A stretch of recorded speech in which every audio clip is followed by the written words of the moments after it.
Grilhões Partidos, pelo espírito Manuel Filomeno de Miranda, psicografado por Divaldo Pereira Franco.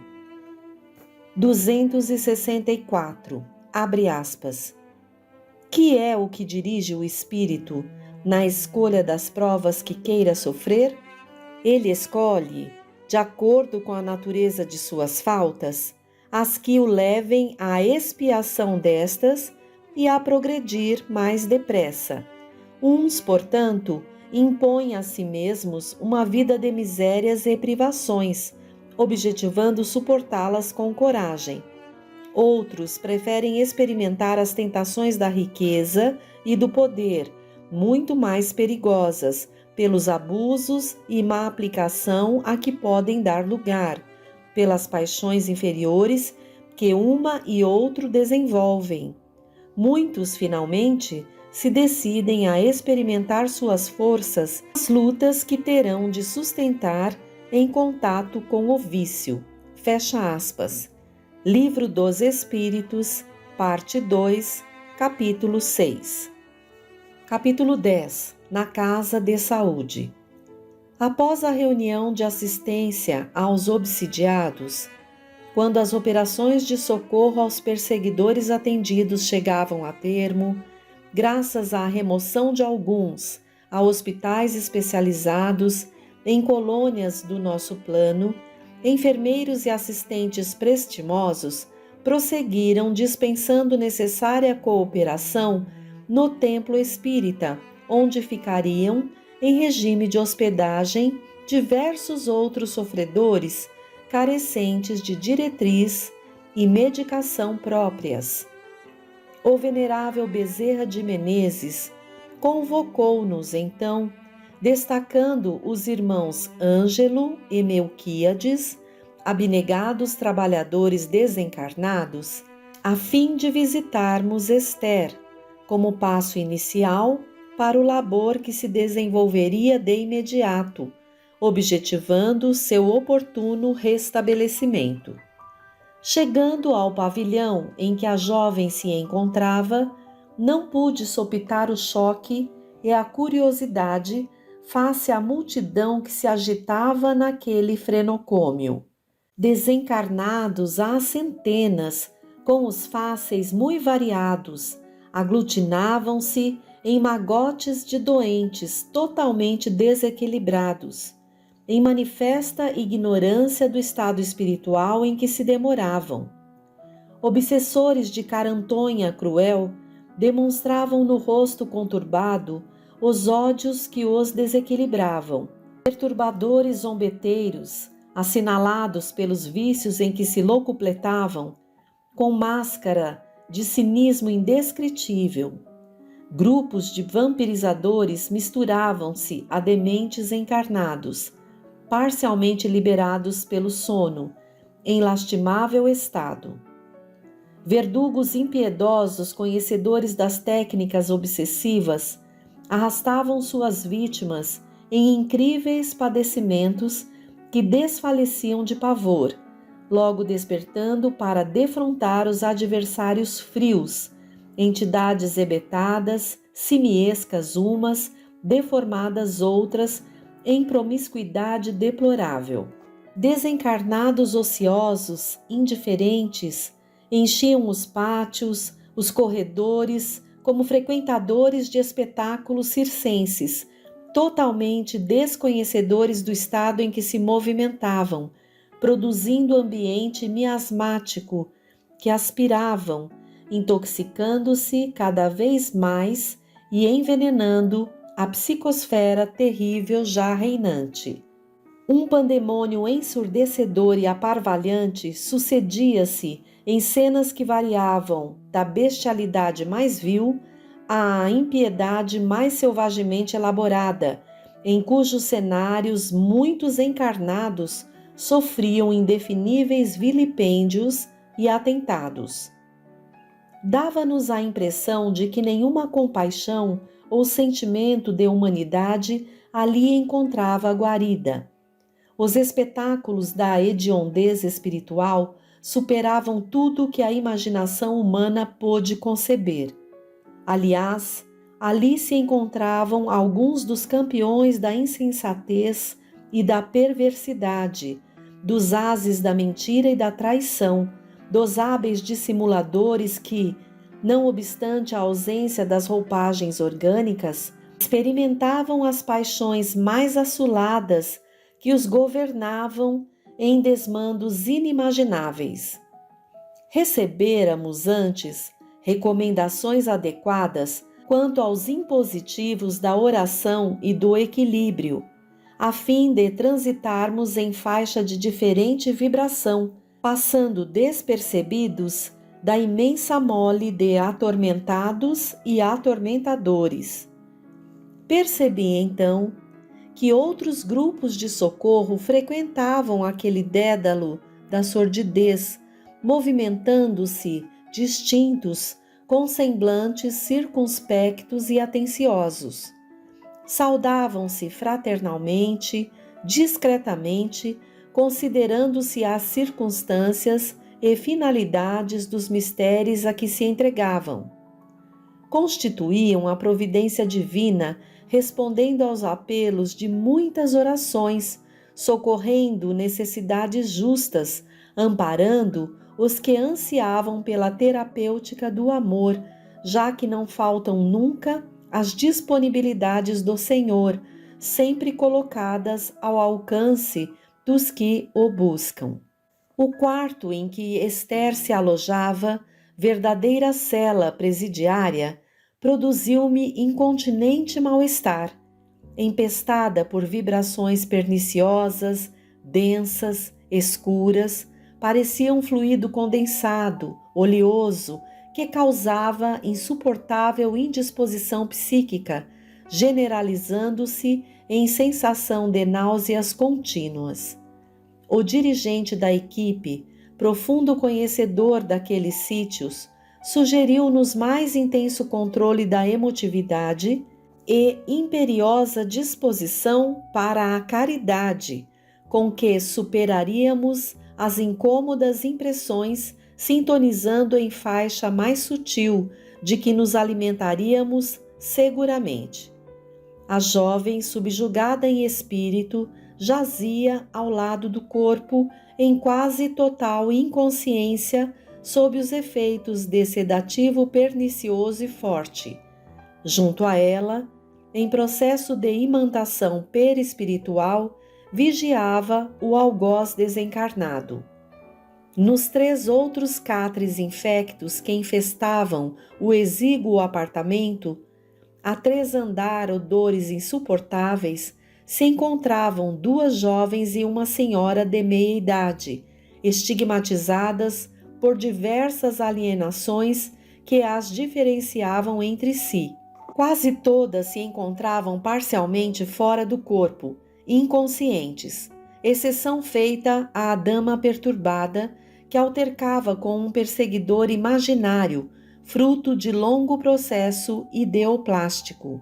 Outras entidades desequilibradas se imiscuíam nas sombras e na imundície do quarto abafado, algumas das quais, entorpecidas, pareciam hibernadas em longo processo sonoterápico, mantendo-se alimentadas pelas emanações mefíticas abundantes dos pacientes, suas presas inermes. Com a autoridade e sabedoria que lhes são peculiares, o, abre aspas, apóstolo da caridade, fecha aspas, exorou a proteção divina em comovedora oração, quando do seu tórax, a pouco e pouco iluminado, que se transformou num sol engastado no peito, surgiram fulgurações carregadas de superior energia, incidindo sobre os espíritos levianos, produzindo-lhes choques que os despertavam, expulsando-os quase todos e fazendo, por fim, que se modificasse a paisagem fluídica reinante. Ao terminar, recomendou que os irmãos Ângelo e Melquíades socorressem as 2 jovens e apontou-nos a senhora atribulada para a assistência de minha parte, recomendando condensasse as forças fluídicas até lograr ser por ela percebido. Vendo-me repentinamente, a dama exclamou emocionada: Mensageiro divino, salvai-me deste cruel perseguidor. Sou criminosa, reconheço. Todavia, venho pagando a longo prazo o compromisso infeliz da leviandade. Socorrei-me, por Deus. As lágrimas abundantes, a face dorida e a voz amargurada infundiam compaixão.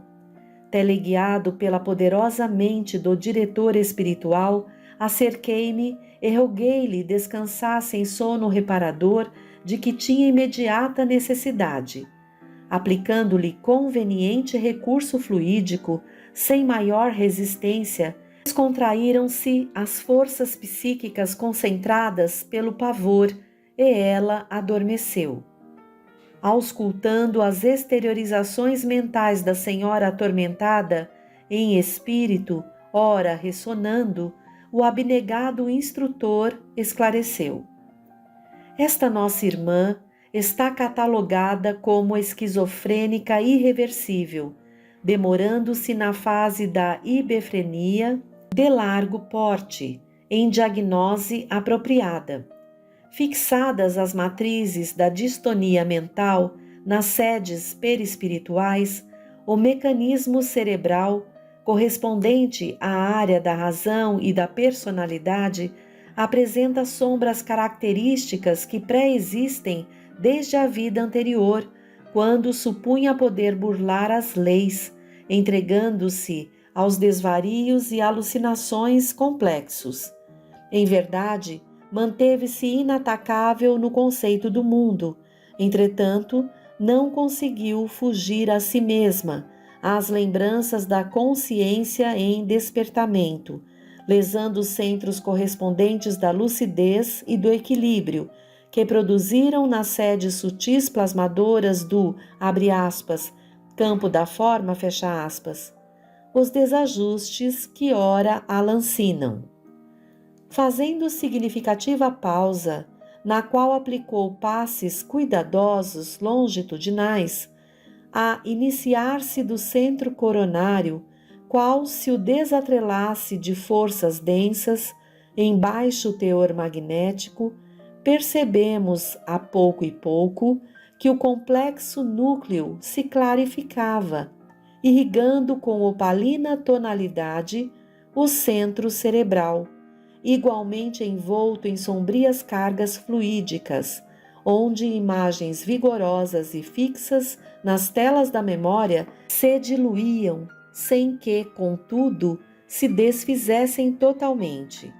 A energia vitalizadora que era infundida na enferma passou a percorrer-lhe os vários centros de fixação físico-espiritual, e como recebendo ignota carga magnética, revigorante e anestésica simultaneamente, esta proporcionava à organização física melhor funcionamento com mais eficaz intercâmbio metabólico, de que se beneficiava o cérebro todo transformado agora em um corpo multicolorido, no qual miríades de grânulos infinitesimais ou fascículos luminosos se movimentavam, penetrando neurônios e os ligando, quais impulsos de eletricidade especial, enviando ordens restauradoras e mantenedoras da harmonia vibratória indispensável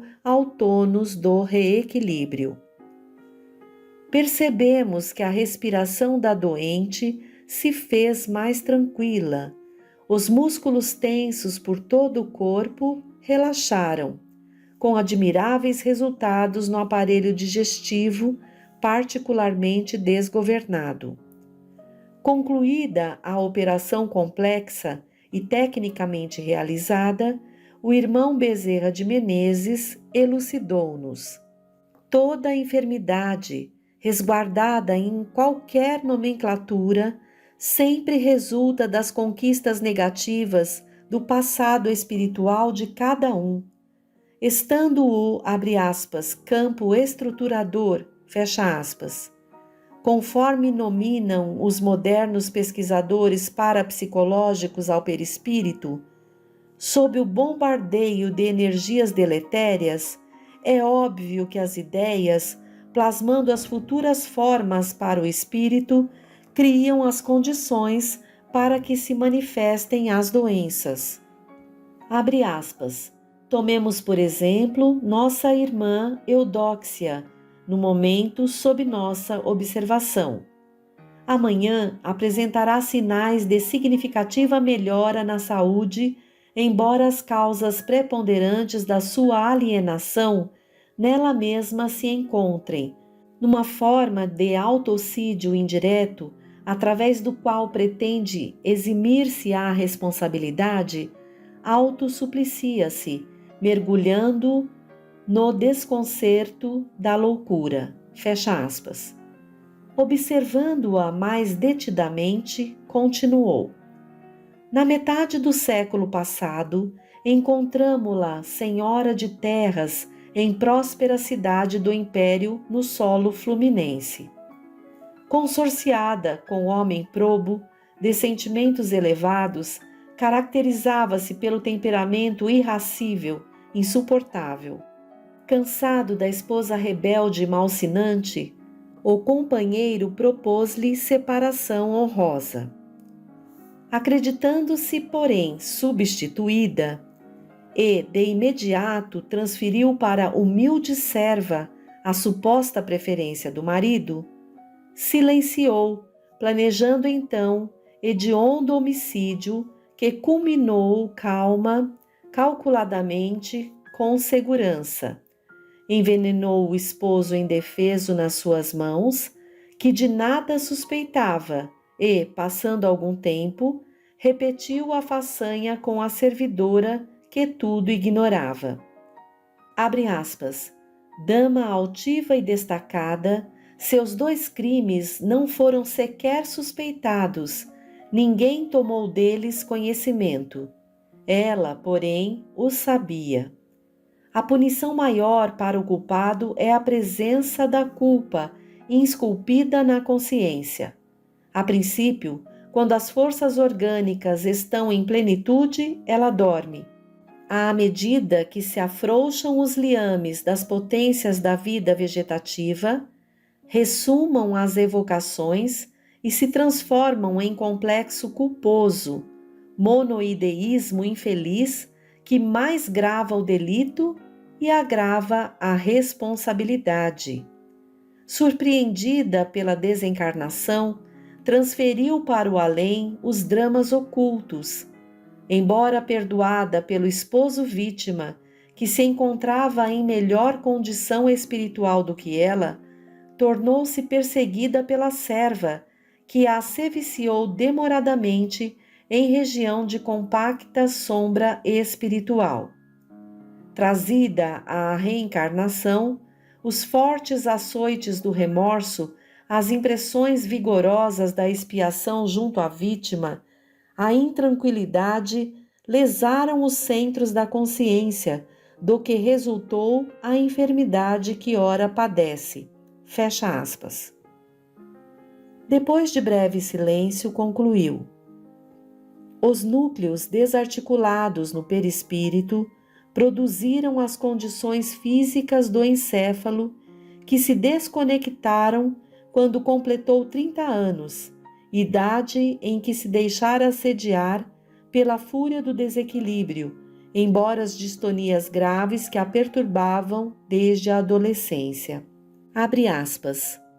Apesar de a maior incidência de hebefrenia ocorrer na puberdade, conforme foi analisada e descrita em 1871, sendo posteriormente incluída por Kraepelin como uma das, abre aspas, demências precoces, fecha aspas, esta surge como se agrava em qualquer idade. Quem primeiro definiu a hebefrenia foi Carl Ludwig, em 1863, como sendo uma alienação mental que surge precocemente na puberdade e se caracteriza por uma cessação das aquisições intelectuais, conduzindo o paciente para a demência total incurável. Nota do autor espiritual. Abre aspas. A enfermidade que afeta a área da personalidade, produzindo deteriorização, gera estados antípodas de comportamento em calma e fúria, modificação do humor, jocosidade, com tendências às vezes para o crime. É o resultado natural do abuso e desrespeito ao amor, à vida, ao próximo.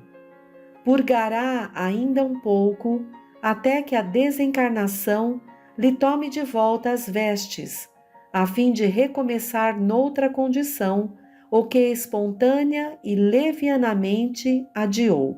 Fecha aspas. Estávamos edificados e surpresos. Constatávamos ali a procedência da divina justiça e poderíamos distinguir que, na etiologia das enfermidades mentais, muitos fatores estudados pela moderna psiquiatria são legítimos, faltando a essa nobre ciência um maior contato com as, abre aspas, questões do espírito, fecha aspas, do que auriria suficiente luz para incluir a obsessão como uma das causas das alienações mentais, penetrando nas realidades da alma encarnada e melhor desintrincando os variados processos que sempre se originam no ser espiritual ao longo da sua jornada evolutiva.